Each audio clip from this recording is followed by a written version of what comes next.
să-l fac să ajungă scump. Cum se poate așa ceva? Ego era calm când cântam mai de mult, parcă recita din psalm. Astea au fost vremuri unde mă vedeai râzând. Acum stai cu minte jos, hai să zic ce-am eu în gând. Lumea este rea, eu m-am născut în ea. Aici fiecare rupe, omoară și face ce vrea. Știi ceva? Am să mă adaptez la mediu, am să lovesc din plin. Pregătește-te de asediu, demonul din mine sapă, vrea la suprafață. Îi dau frâul liber că mă piși băia de viață. Încă nu mă cunoști, nu mă știi destul de bine. Știi că muzica asta e de fapt rău pentru mine.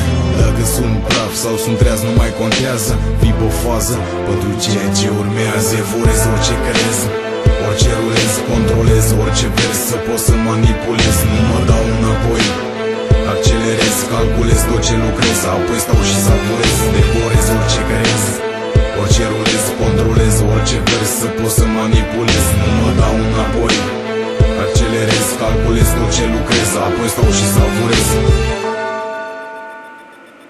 Sunt un psihopat oniric, atac doar pe întuneric. Nu mă las, sunt eteric din punct de vedere veneric. Versul meu te despică, nu lasă lumea să zică. Pică pe bite, taie, te fute, îți provoacă frică. Eu când dau la arcadă, să cas pradă pe stradă. Intru pe stradă ca o tornadă, Catrina pe autostradă. Te bag în boală fatală, letală, mentală. Lumea m-a luat de prost, fac situația să fie mortală. Deci cine vine, țineți garda sus ca alcaline. Rapul ăsta cel produc sună mai bine ca tine. Că mulți din țara asta nu mă înțeleg încă mesaj. Apar tot felul de artiști care îmi fud din plin peisajul. E sensibil de vizibil și teribil de credibil. Devine irascibil subiectul ăsta imposibil. Când ascult beat-ul devin fuzibil, disponibil. Ceea ce mă face să mă simt invariabil de invincibil. Devorez orice crez, orice rulez, controlez orice vers, să pot să manipulez. Nu mă dau înapoi, accelerez, calculez tot ce lucrez, apoi stau și savurez. Devorez orice crez, orice rulez, controlez orice vers, să pot să manipulez. Nu mă dau înapoi,